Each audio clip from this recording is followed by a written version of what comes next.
Yeah, welcome to Mr. Z and Fifth with your host, Mr. Z. And Fifth, what's going on? Yeah, man. Yo, right now I just yesterday I received multiple copies of my book that I released called A Bad Man, a Thug, and a Gangster. Right now it's available on Amazon. It's an action-packed drama book. You can just scoop it up. You can look for Wayne Bacchus, Wayne Bacchus, Bacchus, Wayne Bacchus /Amazon.com, and just the book is available right now. A Bad Man, a Thug, and a Gangster. You know, I'm not gonna tell you the whole story of the book, but I was inspired to write the book. I was inspired from a song called Batman off our album, the fifth album, called The Example. Released that in 2015. The story depicts Batcho as a bad man because he is feared and he formed an alliance with most of the local thugs in Guyana.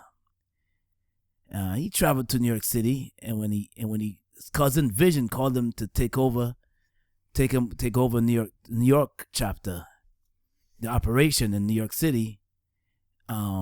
He took it over while Vision, his cousin, went over to South Florida to open up a shop over there in South Florida. So this operation that Batcho's running is called the Fly Operation, and the story takes place in the time of 80s and 90s. That's where it derives from. 80s to 1980s. It's a drama, action, fictional book. It's full of action, has everything in it, you know.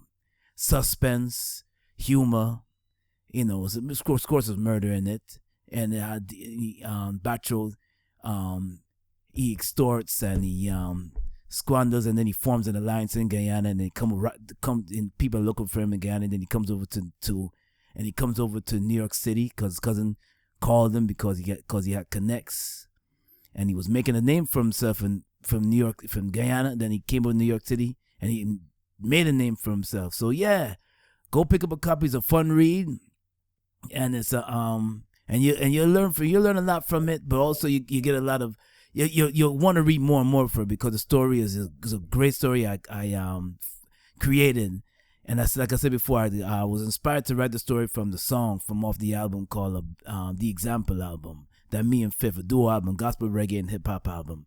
If you want to pick up the album too, you can get it on Napster, you can get it on Amazon.com, iTunes, Tidal, Google Play. Yeah, so the album you can scoop up our album too. It's a I'm not gonna tweet it. It's just a classic album. It is a classic because gospel reggae is a gospel reggae and hip hop duo. Our album is a classic. It's a classic album, man, and you know you could still play it 10 years from now and still play some of the tunes on there. I'll put this album against anybody's album. That's just how confident I am about this project. Yeah, this album was an album that we worked on, man, and we just put songs together. The duo you really hear duo reggae and hip hop duos, you know. You have Nas and Damian Marley, they did that one project together. Yeah, but and that must be a classic too. But this album, man, we put it together, man, and we just we had the mixtape too. We put out a mixtape before we released this album. So that's High Alert mixtape. That's free. You can get it on AudioMac.piff.com. Yeah, man. So if you don't mind, just to kind of give people a preview of the book, can you read something out of the book? Oh, no doubt. Yeah. Like a couple sentences, a paragraph, possibly. Yeah. I was born William Tinsdale Batcho. Tell the chapter. Make sure you. This is chapter 1, Guyana. Chapter 1, Guyana. I was born William Tinsdale Batcho. That's the main character of the story. William Tinsdale Batcho in 1975 in Georgetown, Guyana. Some people don't know much about Guyana. Well, let me tell you about this beautiful country called Guyana. It is the only English-speaking country in South America. It is considered to be associated with the Caribbean region and shares many similarities with other countries in the Caribbean. It's predominantly Indo and Afro-Guyanese. That means Indian and Black African Guyanese. That's in the country of Guyana. Guyana has the tallest single drop waterfall in the world called Caicho Falls, and it's enriches in resources like diamond and gold. Well, some people only heard of Guyana because of the Jonestown Massacre. The Jonestown Massacre happened in November 18th, 1978, and it was the cult leader Jim Jones instructed Americans from Indiana to drink a poison Kool-Aid, killing 918 people. And then if it goes from there, it goes into the song that plays there's a song by a soca artist named Adrian Dutchin that plays I'm a Guyanese, for all the Guyanese people that's proud to be in Guyana, all over the diaspora, England, Canada, and whoever migrated from Guyana. There's a song called I'm a Guyanese by Adrian Dutchin, the soca singer out of Guyana. And this goes into the history of Guyana a little bit. Then it goes into Batro's life.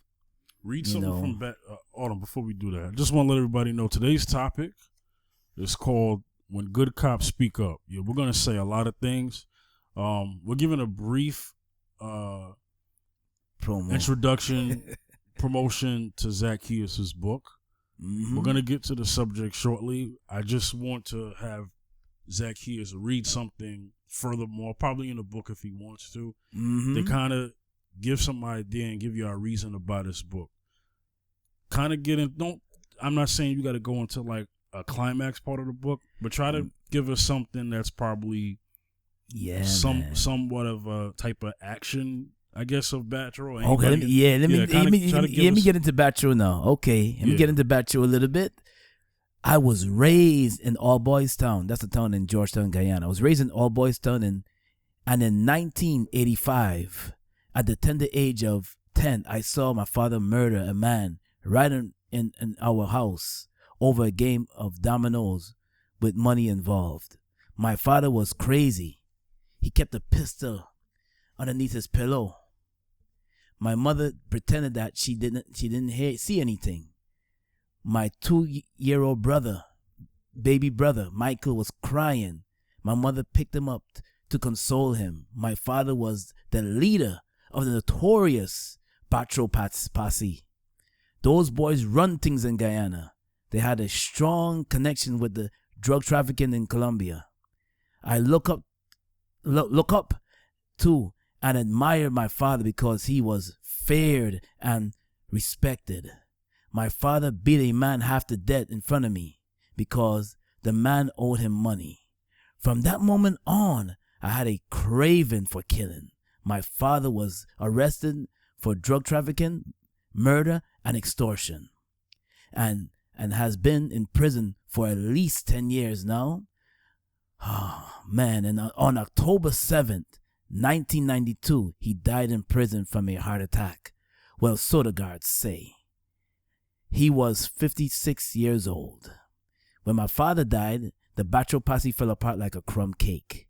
Most of the men died, and some are serving time in prison. My father's funeral was big. The whole All Boys community came out to attend the funeral. It was held at 21 Victoria Road in Guyana, Rest Haven Funeral Home. I am 21 years old. My father was well loved by the All Boys community. He was a Robin Hood for the people. He took from the rich and he gave to the poor. As my mother held me by my right arm and tears flowing down from my eyes, and the pastor singing, getting ready to speak, and Mrs. Moses singing an old gospel song called I Surrender All. I surrender all. I surrender all. I thought to myself that I will continue my father's journey no matter what. So, see, Batro in the story has a whole, he was inspired from his father, man. He looked to his father. That's why it's important to, as men, that we as sons, to set the example and be an example for our kids, because we don't know how deep, how close our kids are looking at us. You don't know how close our kids are looking at us for all the inspiration, all the things that they do. They look at us. When we think they're not looking, they're looking. So Batro, either at tender age, he admired his father, and his father was busy running the posse. He was busy being a bad man in Guyana. People feared him, and he was a real drug lord, and he run the posse. But his son his little young son was looking at him, Batro, and then the journey continues as Batro continues his father journey. So, when you get a chance out there, go and get this book called A Bad Man, a Thug, and a Gangster. It's a good book, good read. Takes back in the 80s and 90s, and it's an action drama book. And I'm telling you, you're gonna continue. You want to read it, you're gonna want to read more of it. So this book, I'm telling you, was inspired from a song that I got off the album that we did, me and Fifth did, called a song called A Bad Man. You know, and we do we do a little bit of the album is a dual album, reggae and hip hop album. You know. Okay. Can I play it a little bit? Yeah, go ahead. This is put it closer to the mic.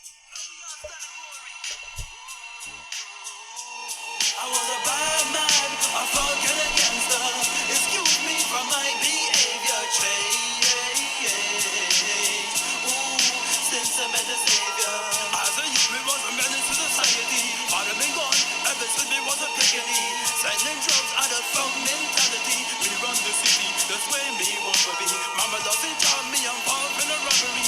Big department store, me robbing up jewelry. No money on me pocket, that mean no whole lot to me. See my mama broke that bill me and mother say no.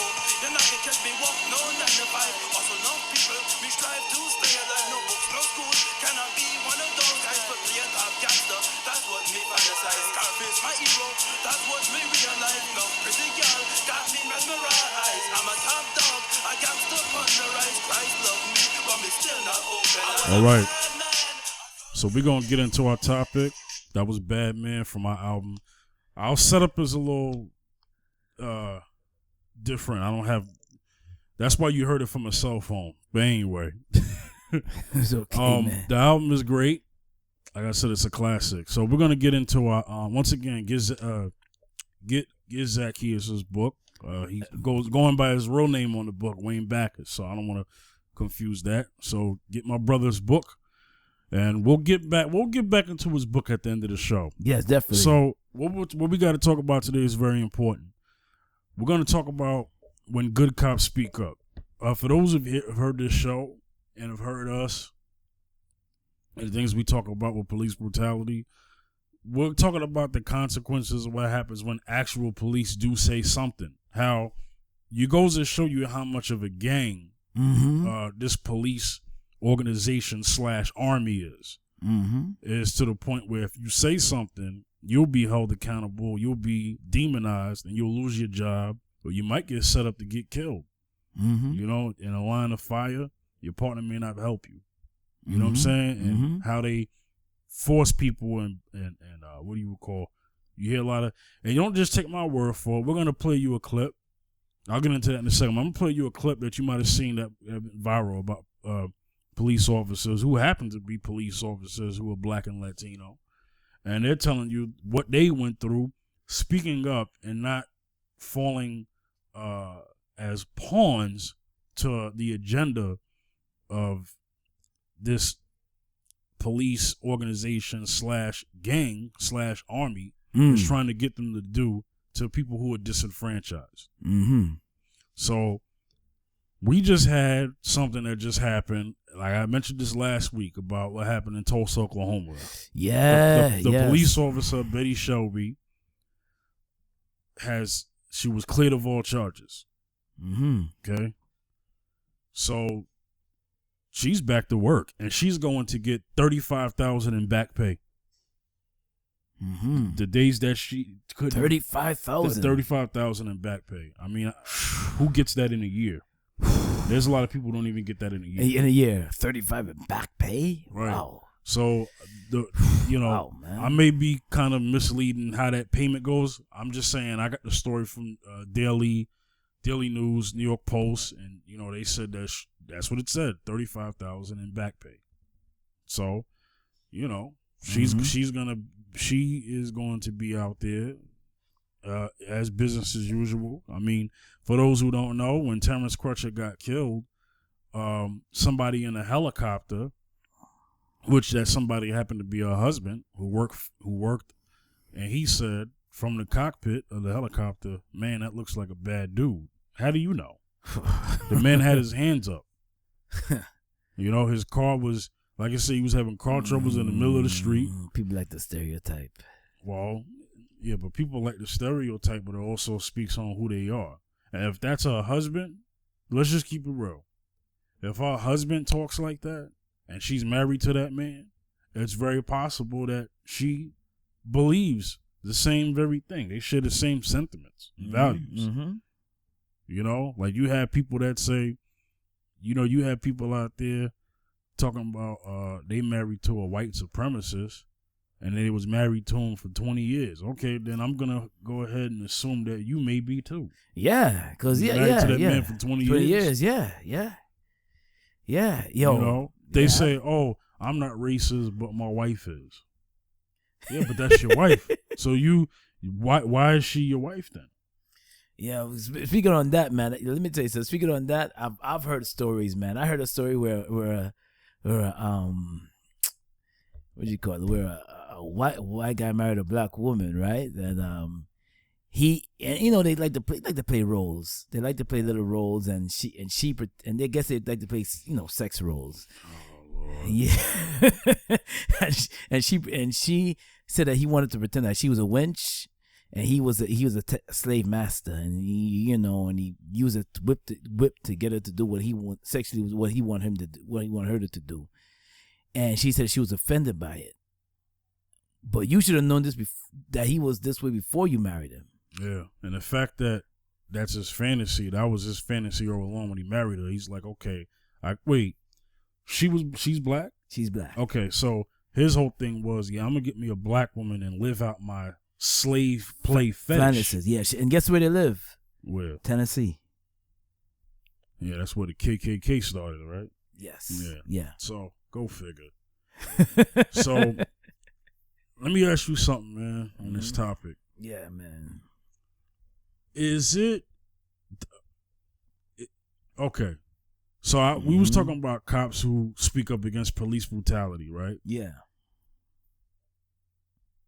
Is there any reward? Yeah, is there any reward for anybody who's black who joins the police officer?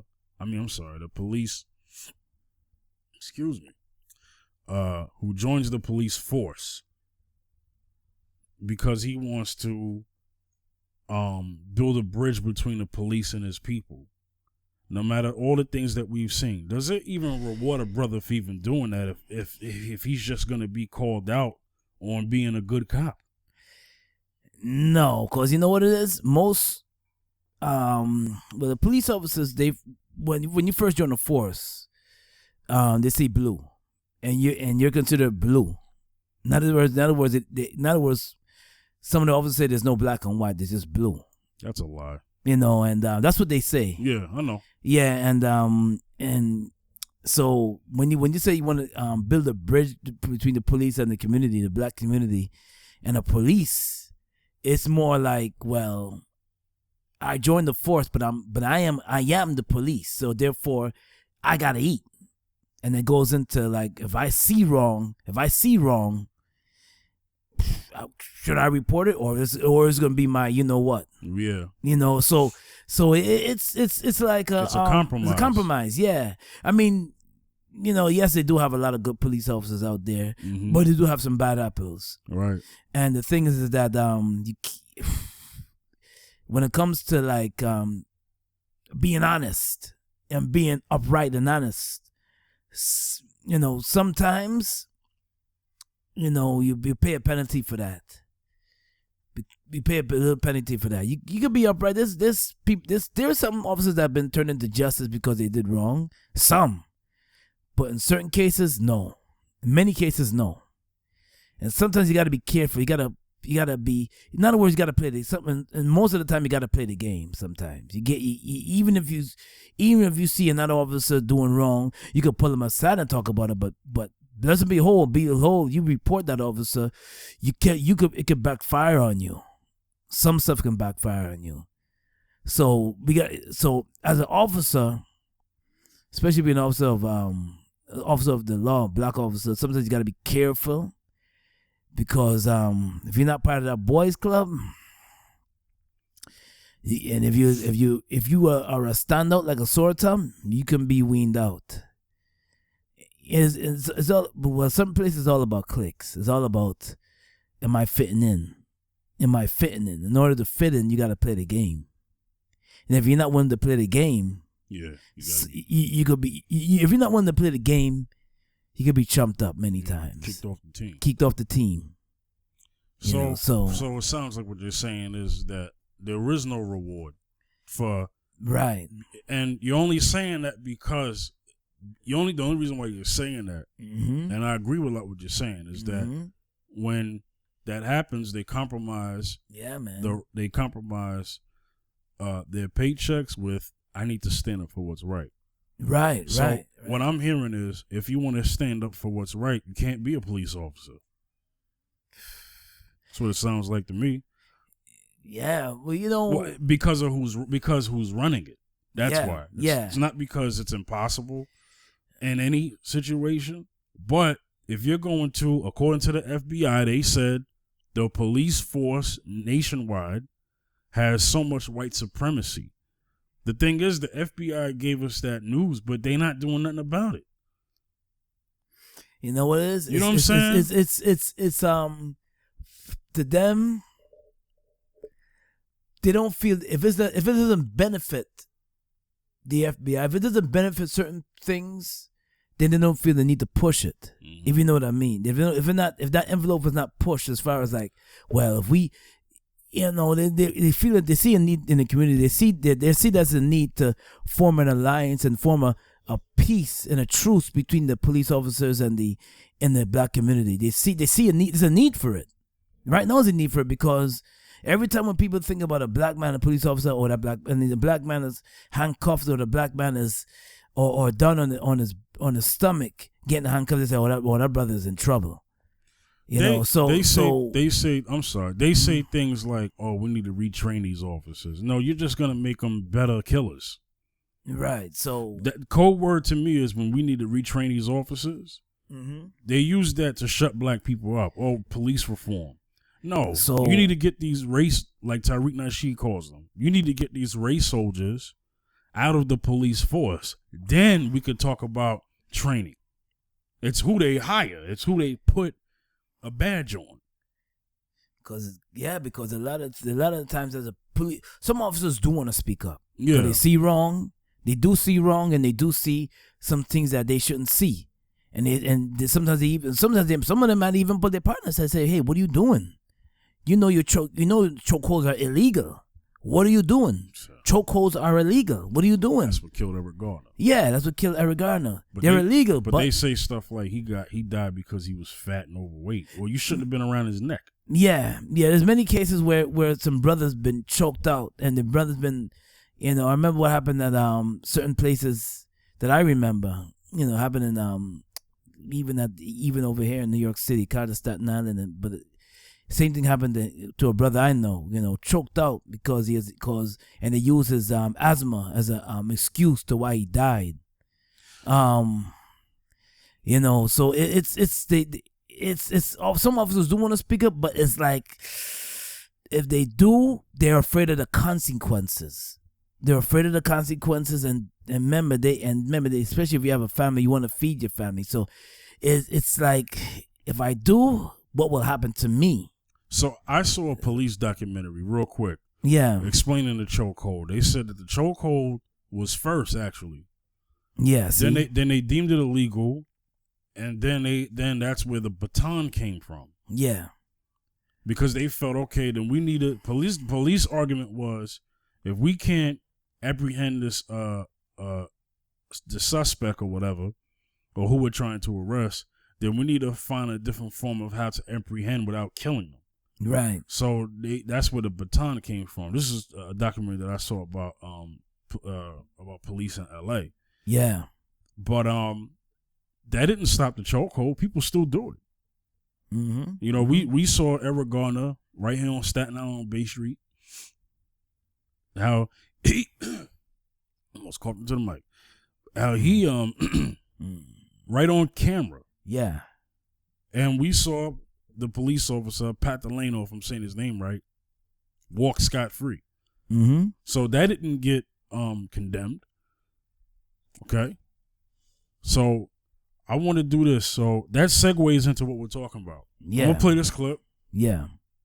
These are police officers who this was, I don't know, a couple years ago. It was on a local Channel 4 New York News, New York City, and they was talking about the consequences and repercussions that they have to face when they speak up. Right. All right? Here we go. Find something. You might not see nothing. You're supposed to be visible. You might not see anything, but you go hunting, like bounty hunting for an arrest. Locking up some old guy, some homeless guy, finding somebody who's riding a bicycle on the sidewalk, who's spinning, and you bring him in. The problem is when you go hunting, when you put any type of numbers on a police officer to perform, we are going to go to the most vulnerable. The most vulnerable. Of course, we're going to go to LGBT community. We're going to go to the black community. We're going to go to those people that have no vote, that have no power. If we...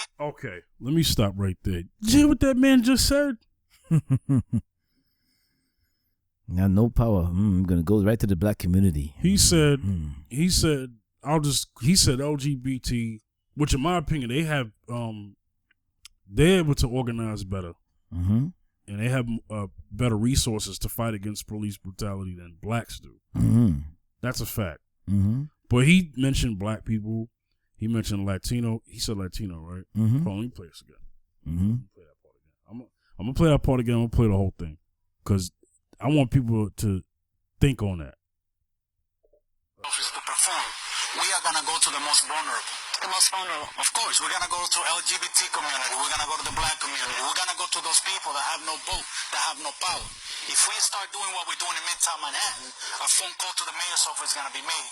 That's going to be the end of it. We're the predators, they're the prey. The worst thing you can have is a police officer that needs an arrest for the month.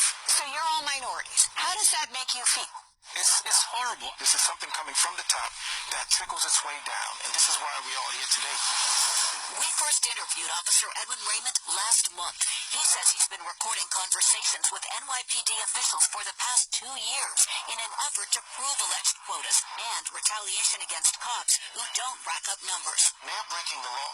Raymond's claims elicited this expletive from the police commissioner. Well, that is my response to that. The commissioner insists his policies are focused on the quality of arrests and summonses, not the quantity. The officer's attorney. Is the commissioner lying?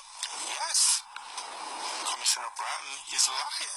How can you prove this? I can prove it with testimony, with recordings, with documents. All he wants us to do is go out there and lock them up.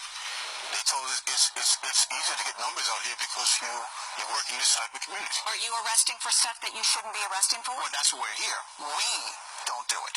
We refuse. And because of that, we are retaliated against. Because you're not harassing people, you're being punished. You know? And it doesn't make for a great work environment. Because they want you to harass people. The lawsuit claims minority officers are punished more severely than white cops for failing to meet quotas. The city denies it. And the community are suffering the most. Because? Because the pressure. Because the quota. Because the police department is like a whore pretending to be a lady. That's what they are. Are you worried? You know, this is a big step to come forward like this. It's not easy. It's not easy. We're the enemies. We're the people that nobody talk to. That man just said, we're the enemies, the people that nobody talk to. The actual good cops. That's what this man just said. I got more to play. But I just want people to think about that. So basically, when you're good, you're evil. But when you're bad, you're a hero? Let me get back to this. This is his perspective. This is his perspective of the police that as his struggle as being a police officer in his skin. Shoot. Yeah, I'm sorry. Let me get the rest of this out, and then we're gonna get further in. The department, we are the rats. That's how they call us. We are the rats that speak out. It takes a lot of guts from a rat to stand where we stand. knowing that our career are basically over the second we speak against such a mafia, because the police department is a mafia. It's a big organized mafia. Again, the police commissioner declined to go on camera to address the allegations. The city has asked a judge to dismiss portions of the lawsuit, claiming the officers haven't begun to prove a case either for quotas or racial discrimination. We will have much more on this story at 11, including what the cops say happens when they don't meet the numbers. Chuck? Sir, thank you. And Oh wow. You go first. This is why I be hearing some officers kill themselves, because the stress that comes with it is a lot of stress. Now, that's a hard job when you so much pressure on you to arrest, and there's no reason for arrest, but you're arresting, and there's no reason to harass, but you're harassing and you're arresting people. That even don't get me wrong, people do crime, people do a lot of crime, but when it's pressure put on you, to so much pressure that you have to make an arrest no matter what, you gotta put the handcuffs on somebody no matter what, even if it's no crime for like, let's say you gotta reach that quarter, let's say 2 months go by and you haven't made an arrest, or 3 months go by, they looking at you, you're looked upon. No matter if the community is good, the community could be a decent community, people honestly working, doing what they gotta do, but you have to somehow search for an arrest. That's a lot of stress, man. And years ago, when I was 21, I almost joined and I didn't. Thank God I didn't, man. Look at that. That's a lot of stress, man. That's a lot of stress on officers, man. It really is, man. And I can see why some people go crazy on the force. I can see why that sometimes they lose their mind, that they just go insane. I can see why sometimes, man, because if it's not in you, this is why they retire early, because it's a lot of stress with that. It's a lot of stress when you put on the blue uniform. It's a lot of stress. So as soon as they hit that 25 market, most of them bounce, because they're like, yo, I can't do it, man. You hear them, I say, listen, I'm 40 years old and I just retired, man. I can't do it, man. It's a lot of stress, man. I gotta change my career and do something else. Or I gotta go back to school and do something else, change my whole career. And a lot of them do that, because there's some officers I know that retired and they do that. They just say, listen, I'm glad I'm off. I did my 25, I'm out. Bounce, I'm out. Now I'm doing something totally different to what I want to do. Something I don't even want to put on another uniform. I want to do something totally different. It's a lot of stress on them, so yeah, it's tough. So when you're trying to do the right thing, it's always tougher, it's harder, man. It's really hard. All right. Here's what I got to say about that. That right there was sick. And it's freaking demonic. But he said the right thing. One of the brothers in that video said the right thing there. He said that being a police officer is like being in a mafia. You know what I'm saying? Yeah. They talked about how they were called the rats and how they were deemed as being bad. And that's why I said earlier, how is it the cop that commits actions of police brutality be held as the hero in this dominated white supremacy system? But then somebody who, I think even if you don't even have to be a black cop to speak up, even a white cop who speaks up and says, yo, this is wrong, this shouldn't be happening, they'll lose their job too. Yeah, of course, yeah. That's why most of the time they don't say nothing at all. Especially white officers. Yeah. They don't say nothing at all. They get with the program. Yeah. Or like you said, they just retire because they don't want it on their conscience no more. But the thing is, what you saw happen and you did nothing about will still stay on your conscience. You know what I'm saying? So that right there was sick. This man said, we're going to go to those who don't have no vote, no voice, no representation. That's where this is where I call them an army. Because first off, to me, that's war. Okay? So there's a war being waged on the people that he said that he was told to discriminate against, or basically whatever. You know, more so on black folks. You know what I'm saying? You know, my man said what he said, and and here they got to go through that, and here you hear a lot of them talk about how how you could lose your job, and I like the fact that she was like, you know, all you guys concerned is a concern you that you. To me, they're the heroes. Yeah. To me, these guys who speak up against that, they're the heroes. They're the heroes, yeah. Yes. You should be celebrated for what you do. Well, wait, let me not say celebrated. Well, okay, let's put it like this. If you're standing up for something that's right and you're standing against what is the wrongdoing that is happening to people. Yes. Then okay, yeah, I'll celebrate you for that because you stood up and you fought, right? I mean, you shouldn't be celebrated for doing your job if that's part of your description.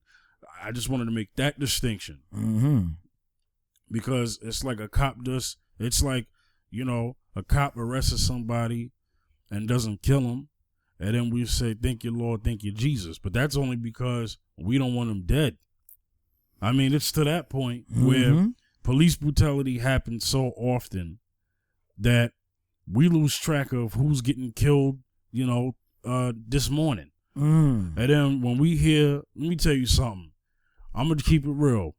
When I see police, I get nervous because I'm not knowing, I see every day what police are doing to people who look like me and you. So, and I ain't even doing nothing. I'm not even doing nothing. But that's what happened with a lot of these cats. A lot of them wasn't. This is what I hear all the time. Okay, from suspected white supremacists and white supremacists. They say, well, if you ain't doing nothing, then you shouldn't be worried. Okay, so then how about they come to your neighborhood and do stop and frisk on you every day with your father, your mother, whoever, your family members, your friends? You wouldn't like that? And you said you ain't doing nothing wrong? Oh, if you ain't doing nothing, you should have nothing to worry about. If you ain't doing no crime, then you ain't got to worry about getting killed. May I remind people that a lot of the people that we talk about today who have gotten killed because of police brutality didn't do a crime at all. You know, those who were black and Latino. You know what I'm saying? May I remind you, but see, when you're oblivious to something, you can't speak on it. If you can't relate to it like that, then I can't allow you as an authority to speak on it. Because basically what you're saying is, oh yeah, there's racism, but black people should do something about it. What? Well, I've heard this. I heard somebody ask me, when did we become the gatekeepers of our own historical demise? Yeah. From slavery. I don't understand that. We are not the gatekeepers of that. Y'all are. You know what I'm saying? Because it ain't like we denied ourselves all of the resources. A lot of the resources were stolen. First off, every resource period was stolen from Africa. Pretty much every resource. Okay? So, you know, it is the job of the people within the police force to do it. But here's the thing. Sometimes the sickness needs something from the outside to push it out. The sickness can't heal itself. It's not doing it. Some people say, give it time, it'll heal itself. That's not what's happening. This disease has spreaded across the nation. You know, some people think, oh, it's just my city. No, it's every city.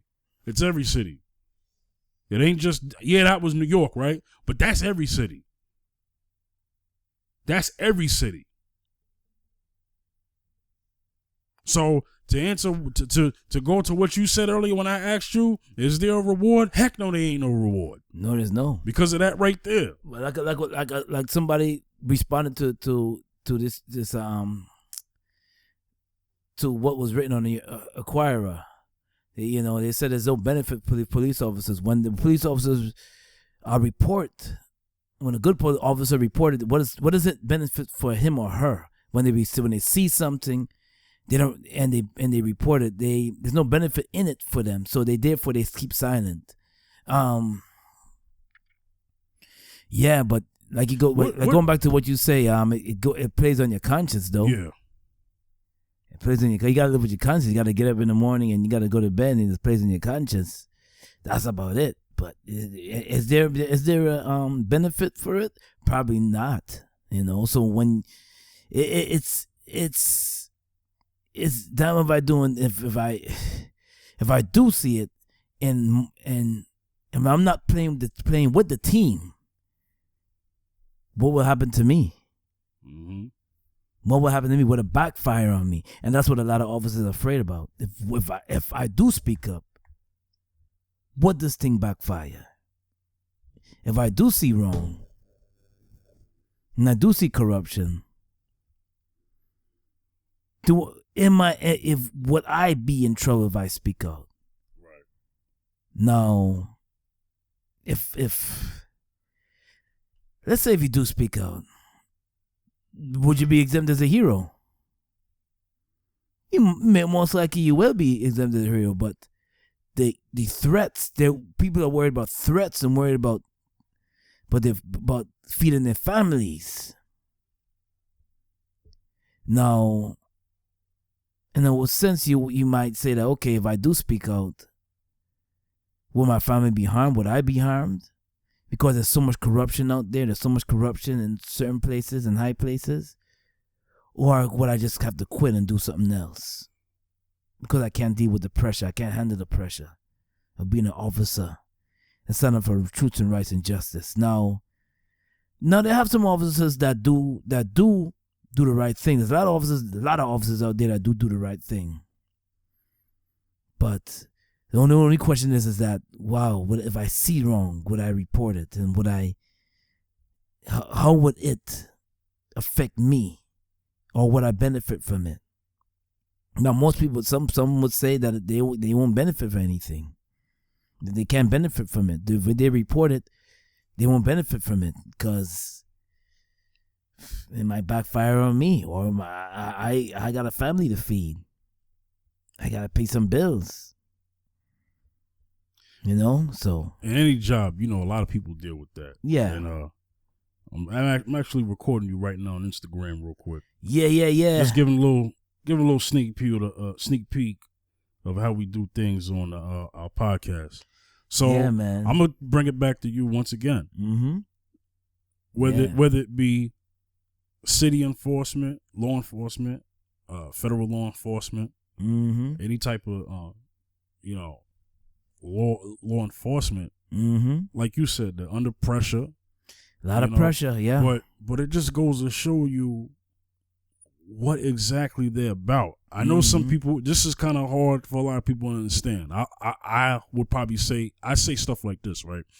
A lot of people will say in counter arguments, okay, there are good cops out there. Yes, there is. Show a lot. me. Yeah. Mm-hmm. You got to show me. Mm-hmm. Now, a lot of people will deem, this is what happens. Some brother, some young brother, some sister, whatever, young or old, does something out there, and then the media will say all black people is bad without actually saying those words, but that's how the media does. Mm-hmm. You know what I'm saying? That's how the media will do. But then when a cop does something, they'll say, oh, well, he was doing his job, or not all cops are bad. So what will happen is that when you see a crime that happens from somebody black, like, for instance, that shooting that happened in Dallas. Remember when the brother... Now, they killed him right on the spot, so the justice happened.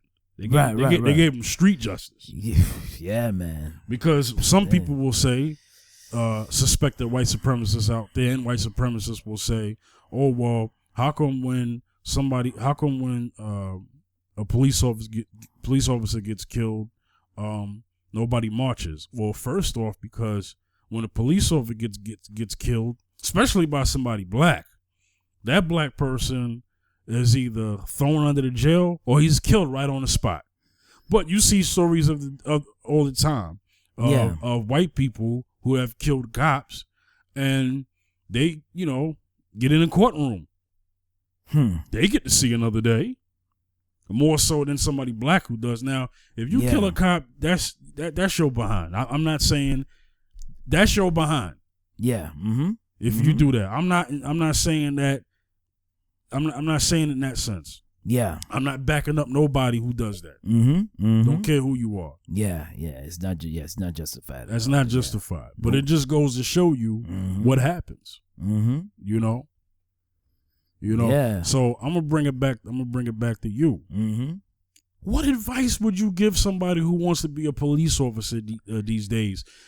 Being what I just played and what we just talked about today, what advice would you give somebody? I said, if you want to be a police officer, it's a rewarding job, but you got to be careful because you go there with the right intentions to service you to your community, the right intentions to be an asset to your community and be an example to people that's looking at you as an officer wearing the blue uniform. You know, you are looked upon. And they're looking at you to be an example, to set the laws and to go there and to make a difference and to be a help in the community. But don't go in there thinking that you're above the law, but some people do. They go in there thinking that they're above the law and they could do anything because you are the law, so you can do anything and you can break rules and you can treat people in any such way. You can treat people in communities in a harsh and harmful way, like especially young black youths in a way where it's like very disrespectful to them, and it's very, very disrespectful to even some of the older folks. You know, you handcuffing you. And, you know, and I heard they want to bring back the suburb frisk in New York and certain places. That's what I heard. Donald Trump. Our president said he wants that nationwide. So you want to join the force? Please be respectable, man, and try to understand where that person is coming from. Hey, listen, if they do a crime, they must do the time. If they do a crime, we're not saying that people are innocent and they don't do crime, but but please be honest, and please, when you wear that uniform, please be respectable when you wear it. I mean, there's people that's not respectable to people wearing the blue uniform too. I understand that, I know that, but please, if you wear it, don't abuse it. Don't abuse it. Don't think you're above the law. You know? Always be mindful of that. Well, that person that you threw down could be your brother. That person that you handcuffed innocently could be your brother. Or that person that old man that you tumbled across the head, that could have been your dad, or that could have been you. You know what I'm saying? So we gotta respect ourselves, and we gotta and when you wear that uniform, if you want to join the force, join it because you want to make a difference. Join it because you wanna represent the police department in a positive way, not in a negative way. Address the stop and frisk thing I just mentioned. How Donald Trump said during a debate, he said it during the live. He said it during the presidential debate. He said he was given a compliment to stop and frisk in New York, and then he was talking about how he wants it nationwide, and the moderator said, well, you know, that was deemed unconstitutional. Let me tell you something. That didn't stop him from saying what he wanted. Go to that. Yeah, it's like this, man. Stop and frisk I will stop and frisk few times, and I can speak on it boldly, and I would say it. It is stereotypical.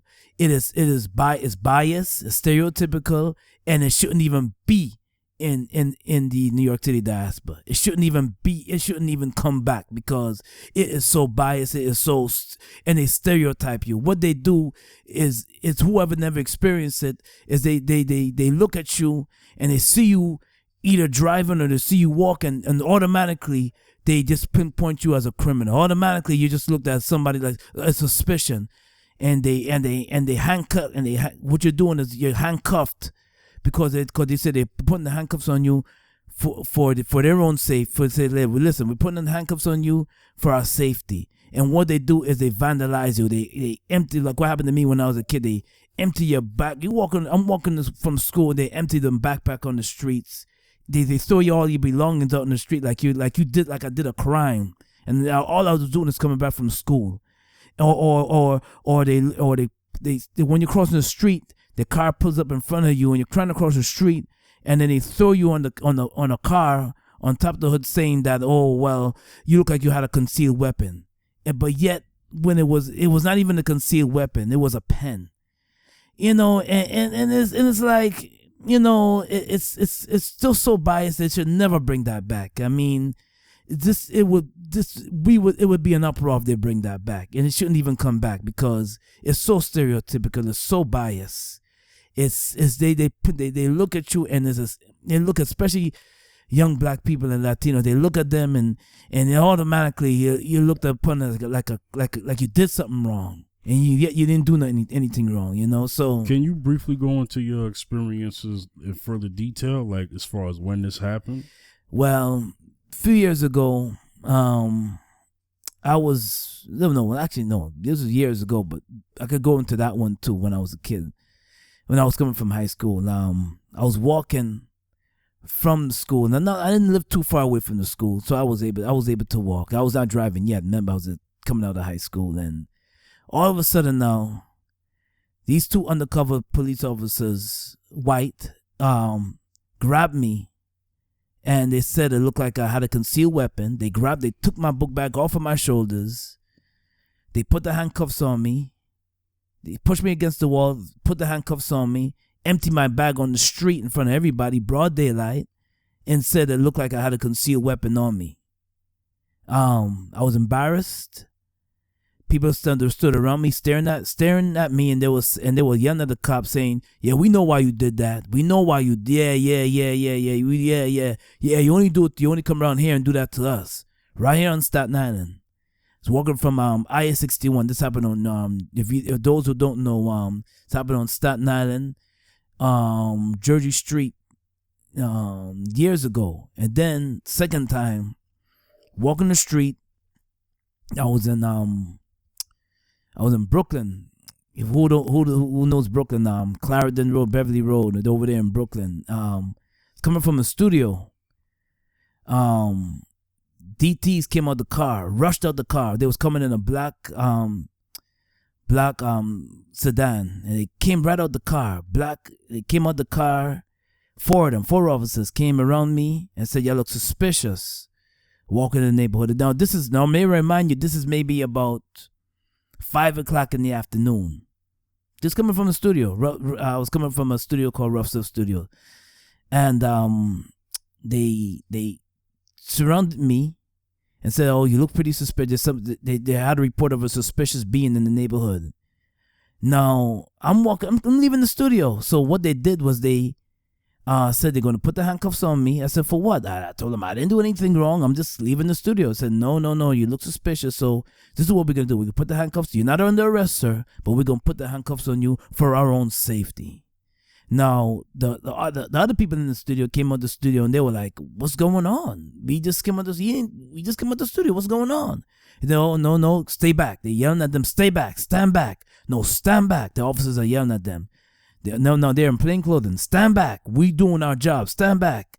Now, and they were like, "What did he do wrong? He just stepped out of the studio. What did he do wrong? Stand back. There's none of your concern. Stand back. He looks suspicious." Now, that was second time I was violated. I can go into my third one too. When I was violated. Go ahead. Now, I'm driving on a certain part of Staten Island, Victory and Bay. Pulled over. I was not speeding, just pulled over. Now, this was maybe about midnight. It was midnight. I was coming from Brooklyn, midnight. And I asked to step out of the car. I was asked to step out the car, and I stepped out the car.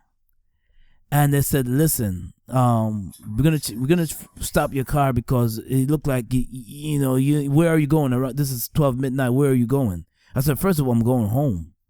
I just came from Brooklyn. I know it's midnight. I didn't know we had a curfew." So I step out the car. They checked my vehicle. They ransacked my vehicle. They checked to see if I had any narcotics in it. They told me to pop the trunk open. They checked my trunk. And then all of a sudden now, they was like, "Stay right there, sir. Keep your hands on the hood of the vehicle." I said, "Am I under arrest? What's going on?" They said, "No, you just look suspicious. We're just checking to see what you have on you." this is why they shouldn't bring back the stop and frisk. I'm just giving you examples of why they shouldn't bring it back, because you are labeled, you are stereotyped, you are focused on as a suspect, as a criminal. You know, I was violated many times because of stop and frisk when Giuliani was here. I was violated many times, and I'm sure other people can vouch for that too, and they know what I'm talking about. You know what I'm talking about when the roundup comes and the big party, the black van comes and round up our brothers on the streets at night. They know what I'm talking about. They can speak on that. So this is why they shouldn't bring back the stop and frisk. You know what I'm saying? So yeah. Well, it's the fact that some people believe. Here's the thing: stop and frisk only when it comes to a certain kind of people. So that is deemed unconstitutional. But that's not going to stop those from bringing it to. They always talk about Chicago. Oh, well, we're going to put this in Chicago. That's a code word for not just Chicago, but Baltimore, New York, L.A., Philly, any type of neighborhood or city that has a black population. That's just how it is. Yeah. This ain't no race card stuff. This is real because the numbers proved it. They were talking about how many people got stopped and frisked, blacks and Latinos, and then they talked about the ones that actually did the actual crimes. But they had stopped so many people just to even get a small number. They stopped so much of a large number. Just to get a small, and they use neighborhoods as an excuse. So, well, this neighborhood is worse, so we got to do more of it here.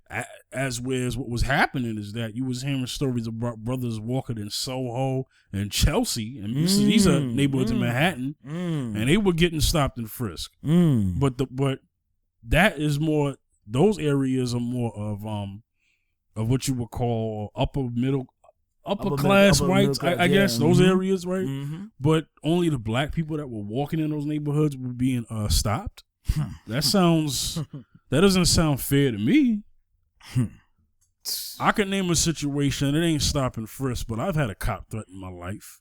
Oh, man. When I was a kid. Man. Me and my friends, we was in a Walmart. At the time, I wasn't in New York, but it was at a Walmart.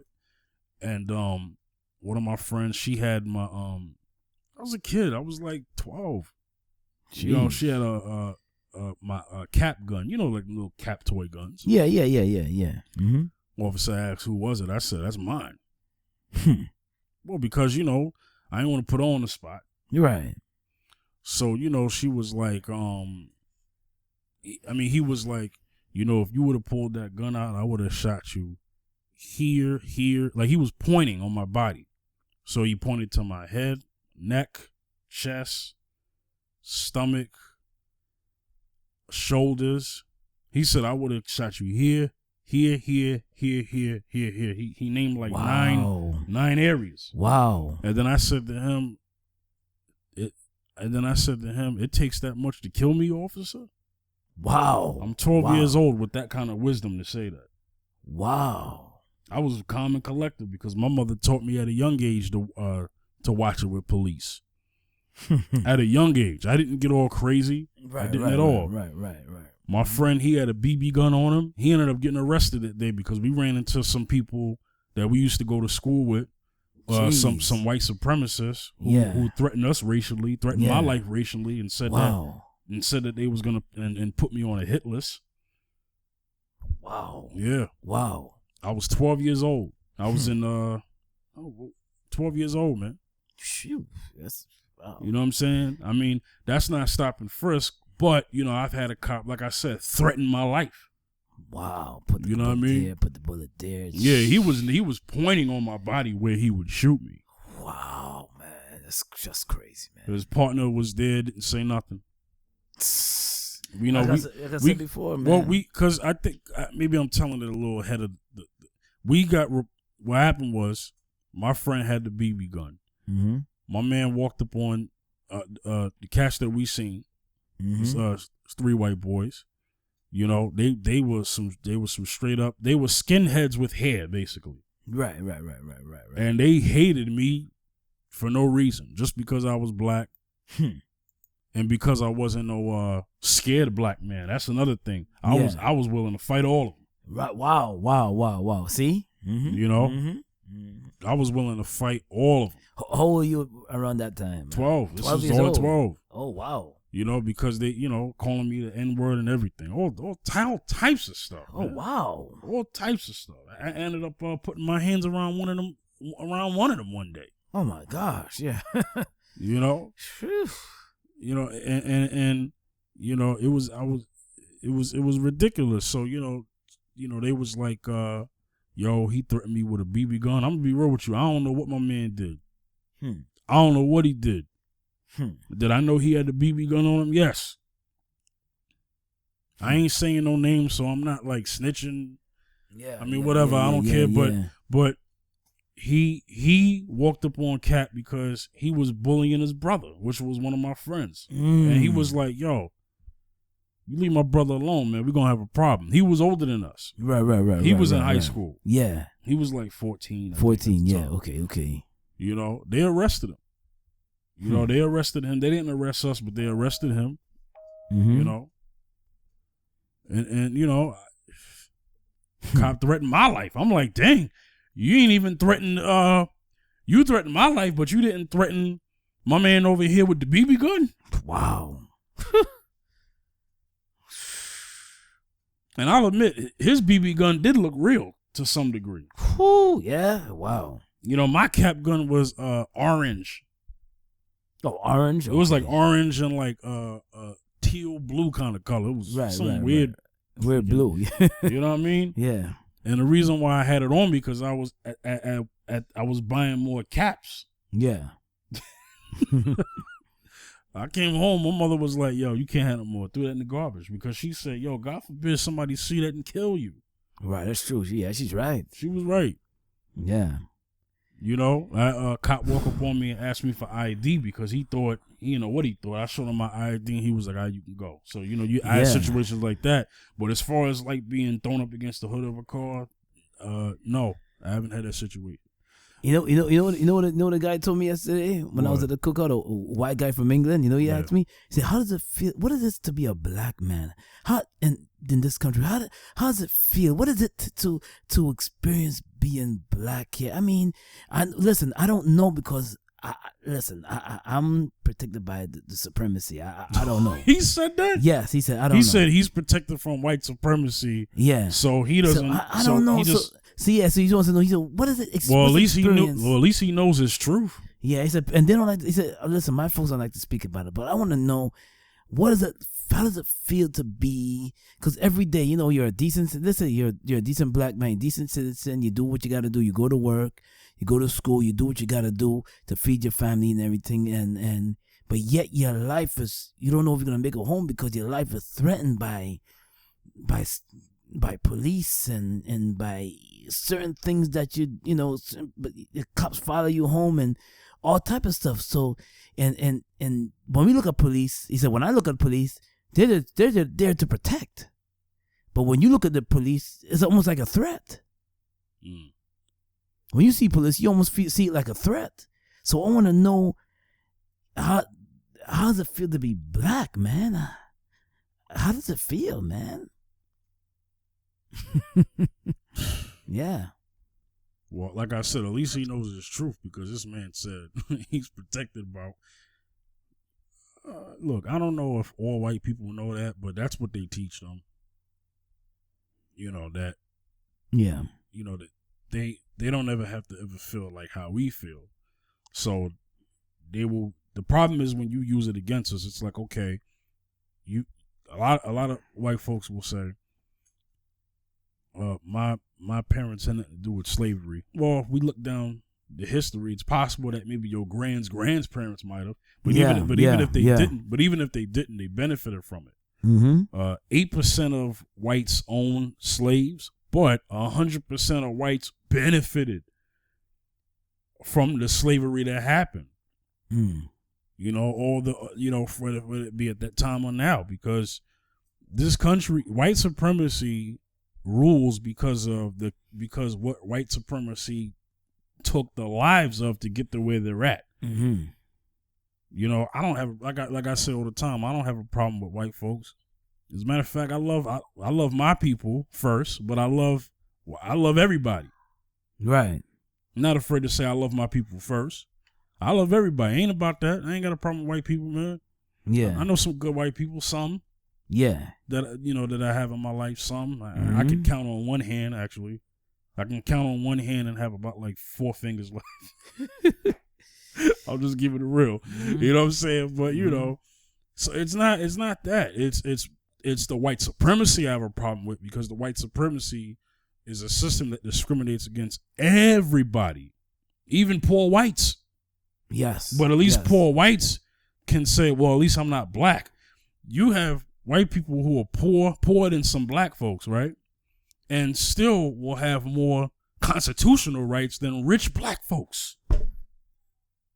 Mm-hmm. Yes, it's facts. Yeah, it's facts. Yeah, it's true. Facts. So, so anything you want to say closing out? I'm gonna let you. Yeah, man. Go ahead, because we got to get up out of here. Yeah, man. So I'm just trying to say, if you want to join the force,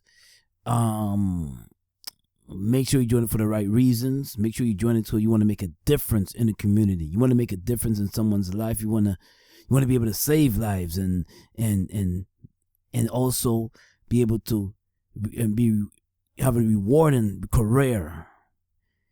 You know, but don't join the force to be a bully, to go above the law, think that you're above the law, because that's when you get in trouble. That's when you get in trouble, is when you think that you're above the law. You know, so be mindful of that. Be mindful of that. Also be mindful of that, always. Yeah, man. Here's what I want to say. If you want to see a difference in your communities when it comes to police brutality, you must form your own. That's pretty much what it comes down to. And the only reason why I say form your own, what I mean by form your own is like the Black Panthers did. They organized within their own communities and they dealt with the crime in their own communities.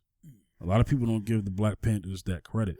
Oh no, they never will, man. It was to protect us from police brutality, because their presence did that, or to the best of their ability before the FBI came together and took them down. Mm-hmm. But it goes to show you how they took them down, but the KKK is still able to recruit and have. Oh yeah, man. Able to do. Yo, the worst crime that was done was when they killed Fred Hammond, man, and then they killed Bobby Hunt was killed because came out with tear gas and everything, but Fred Hammond he killed that brother in his house, man. Shoo. Man, they really infiltrated the if you was even part of that when they was taking down the Panthers, they were just, man, they was taking no shorts, man. They was shooting us, killing people, killing the Panthers, like shooting them, just shooting them. Not even knowing that there was shoot first, ask questions later. That's how it was. It's ridiculous. Yeah. But yeah, they're the ones that opened the free food program and the health, giving the help to the community, and they open up the free food, free lunch programs. But they don't want to get them credit for that though. Well, they're the reason why we have free food clinics. I'm sorry. They're the reason why we have free. One of the reasons why we have free clinics. Mm-hmm. Free food for kids programs and stuff like that. Mm-hmm. WIC. Mm-hmm. WIC. Yeah. Yep. WIC. WIC stands for Women, Infant, and Children. Mm-hmm. Mm-hmm. Yeah. But they are deemed as criminals. Here's my thing. Anytime you stand up for black folks, you will always be deemed as a criminal. That's just how it is. A villain. That's why I said, how is it that, here they were talking in that clip I played. they were viewed as the bad guys, but Yes, the bad yes, guys are viewed as the heroes. As the That heroes. doesn't make any sense. They're speaking out against y'all. You know what I'm saying? They're speaking out against y'all. Y'all shouldn't be. You know, it always beams that way, you know. It's always like that, and it's a dang shame. Yeah, you know what I mean. it's So, always, any final thoughts? yeah, man. So you know, it's just that we gotta be just mindful of those things, man. And we know what goes on out there. Those who are not aware, we better wake up and ask somebody, man. It's real, man. And police officers face this all the time. They face good and evil all the time. They should always doing the right. Would you benefit by doing the right thing, or would you or would you not benefit by just keeping silent, playing the game? You know, giving your time, and when your time is up, you see wrong, you see evil, but you stay silent. You know, but my thing is, you always got to go home to yourself, and you always got to face yourself in the mirror. Yeah. My final thought is this. I'm sorry, I didn't mean to cut you off. Yeah, that was it, man. Yeah. Okay, so my final thought is this. I'm going to use an example to kind of help this out. There was an episode of Scandal that I just so happened to watch, actually. This was like 2 years ago. This was during the Mike Brown situation. That's what I'll call it. Or execution. That's what that really was. That was an execution. There was an episode where there was almost like a similar Mike Brown. The only difference was the father was out there protecting his son's innocence. And he was willing to die for his son's innocence. Olivia Pope was in the police department bringing this race soldier to justice, or trying to. And he went on some soliloquy, some rant. I mean, the man was yelling so hard that he was spitting. Okay? And he talked about, we do everything for you people, but you're out there marching against us, and you do this, and you do that, and you do that. And you see this uniform, and all you see is cop. This man, let me just break down. So from his white supremacist view, he's saying that he's being discriminated against. He's being job discriminated against, basically, professionally discriminated against because of his uniform. But guess what? You could take your uniform off. Me, I'm black when I was born, and when I die, I'm going to be a black man. I can't take that off. No matter how much cake soap I use, I will still be a black man. Michael Jackson was born with an afro and a wide nose, like a lion. And then the man died looking like an alien with a nose that if it sneezed, will probably blow off.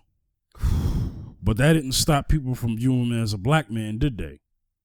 Because they remember what he used to look like. So ain't no amount of world of cake soap and hair transplants and nose surgery is going to change you from being black. That's the truth. This man said that he feels, what he said in that show? He said something about how he feels when he puts the uniform on and how he's looked at and stared at and how nobody trusts him. This man just basically committed he executed on his show, executed a brother. And then he talked about how he gets treated. You just executed him. You have no right to tell black folks how they should feel. You have no right. And if you're Uncle Tom, Step It, Fetch It, minstrel show, red lips having, black face rocking, coon, shoe shining, eye bucking man, woman, then you have no need to tell other black people how to feel because you have surrendered yourself. You've given up. Hear me? You've surrendered yourself. You want to be in a sunken place, go right ahead. But keep your mouth off of us. Tell him. That's all I got to say. That's right. Before I say something that will probably get me in trouble with the law. All right, let's end this on a good note. I know that kind of sounds okay. Let me do a solution. I'm sorry, because that sounds kind of crazy. I got to remember we're still ministers at heart. Yeah. So it could be kind of rough. Okay. What I want to say is this to kind of finish off, and if you want to get back in this, I'll let you go ahead. So what I want to say is this on a good note. If you see something, say something. Mm-hmm. Whether you are in a police force or whether you're just a law-abiding citizen. Things happen when silence equals consent. That's one of the things Martin Luther King would say. But it's more than just saying something. You got to do something. Mm-hmm. Saying something is an action. I understand. Mm-hmm. You know, from the top down, the police organization needs to be they need to go in there and fire everybody who's a white supremacist. Everybody. FBI gave us that news, but didn't do nothing about it. So what you need to go in there is you need a clean house. And you need to put people in there who are willing to do the right job. Taxpayer money is going into the salaries of these police. So they are, by oath, supposed to protect and serve.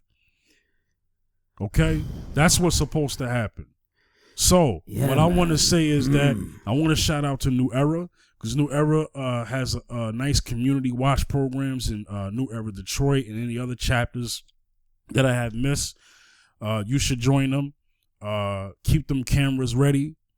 You know, and teach our people their rights when they get pulled over, when they get stopped, and when, you know, there should be some level of protection there. Mm-hmm. Mm-hmm. You know, I'm not saying you jump in front of bullets, because that just equals more people dead. But I would have to say, to some degree, you do have to be willing to put your life on the line for a future generation to come. Otherwise, this is going to continue to get worse. Okay? How many Terrence Crutches, Eric Garners, Oscar Grants, Tamir Rices do we have to happen before there's a revolution? Oh, people are saying, oh, the media is showing a lot of these things to provoke a race war. Let me just say something to black folks. You have been in a race war for over 500 years, and you didn't even know it. You're already in one. They say the best way to kill a people is for them to know that they're not even being hunted. Wow. Facts. And that's all I got to say. Facts. Wow. Talk about your book before we get out of here. Yeah, man. So, action drama book. Once again, The Bad Man, the Thug, and the Gangster is a good read. It talks about a man coming up from Guyana, South America, and it takes back in the 80s and 90s, and he deals with extortion. He's a gangster, and he gets involved. He follows his father's footsteps. That was a gangster. His father dies, and he follows in his father's footsteps, and he gets into extortion. He gets into malice. He gets to murder. He gets into all type of stuff. You know, and in the book, I was inspired to write from the book. I was inspired to write the book off of a song called Batman off our album, Me and the Fifth General's album called The Example. So yeah, go copy yourself a copy today. It's available on Amazon.com. Wayne Bacchus, Wayne Bacchus, Bacchus /Amazon.com. Yeah, go get that copy, man. It's a good read. So yeah, thank you for the support. Tell the people where they should reach you at. You can reach me at Wayne Bacchus, Bacchus on Facebook. Wayne Bacchus on Facebook.